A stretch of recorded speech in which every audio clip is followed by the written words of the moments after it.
Hello and welcome to your astrological vibrations for Tuesday, January 27th, 2015 by Gaia Blooming. I am Mimi and our energy mantra for today is I am a drop in the oneness. And today we have Venus shifting into Pisces. I'm going to get all into that in just a second. I'm really actually excited about this transit.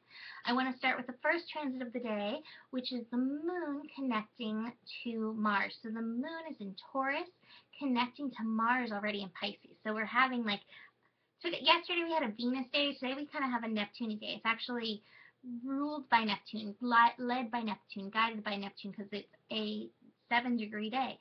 So the morning gets us kicking off with the moon, our value, connecting into Mars and Neptune, moving in the way of surrender, moving through trust, moving through oneness. And, the moon in Taurus is reminding us to recognize those places where we resist the oneness, where we resist the surrender and the trust. And so we have Venus shifting into Pisces at 6:59 a.m. Pacific. So the first thing that I think of when I think of Venus in Pisces is Rumi.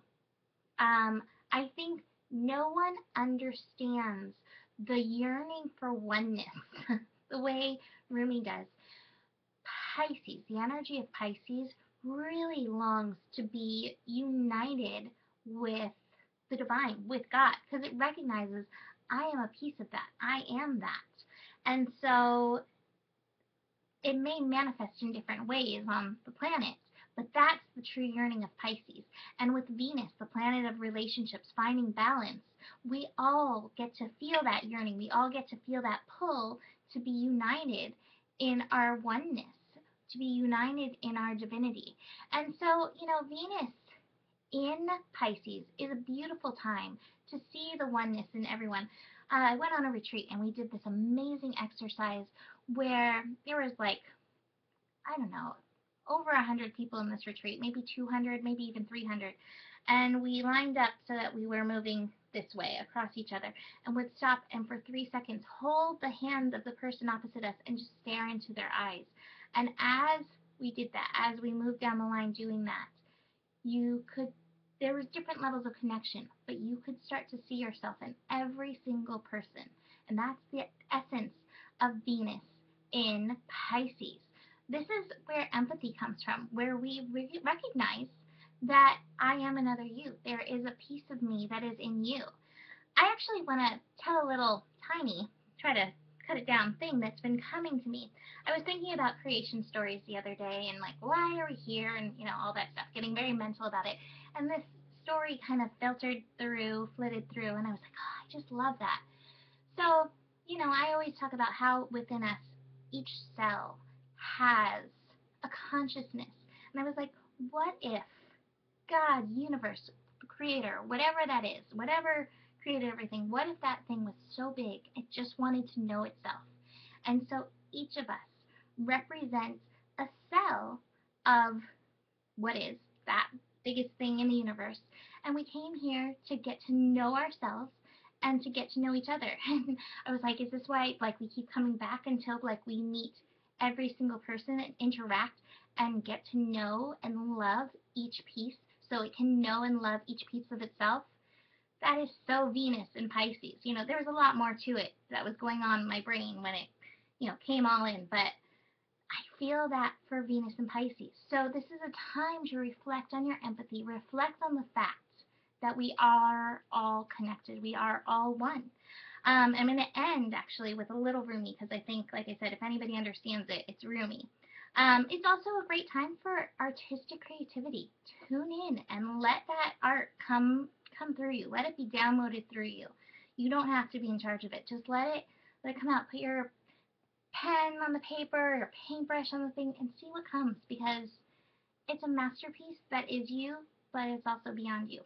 Besides that, we have the moon connecting by a square to Mercury today. So again, we talked about that a little bit yesterday.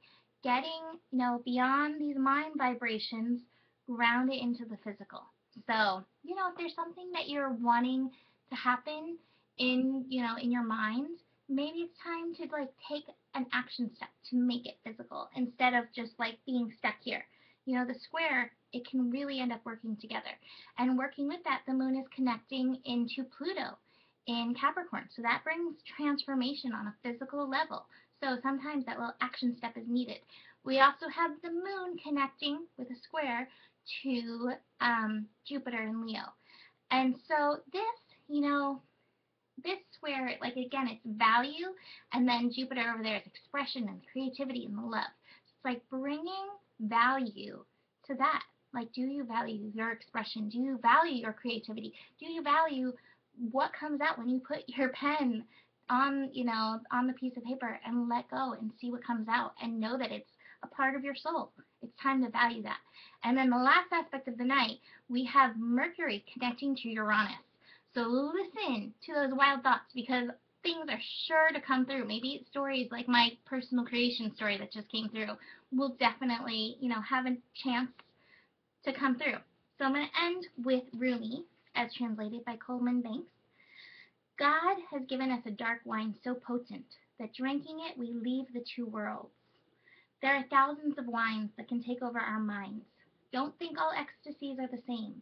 Jesus was lost in his love for God. His donkey was drunk with barley. Every object, every being is a jar full of delight. Be a connoisseur and taste with caution. Any wine will get you high. Judge like a king and choose the purest, not the ones adulterated with fear or some urgency about what is needed.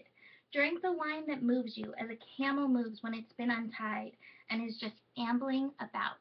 So that to me is all about surrender. Surrender into the oneness. Surrender into your divine path and trusting it. So that's going to be my thing through Venus in Pisces is Rumi, a Rumi a day. Namaste.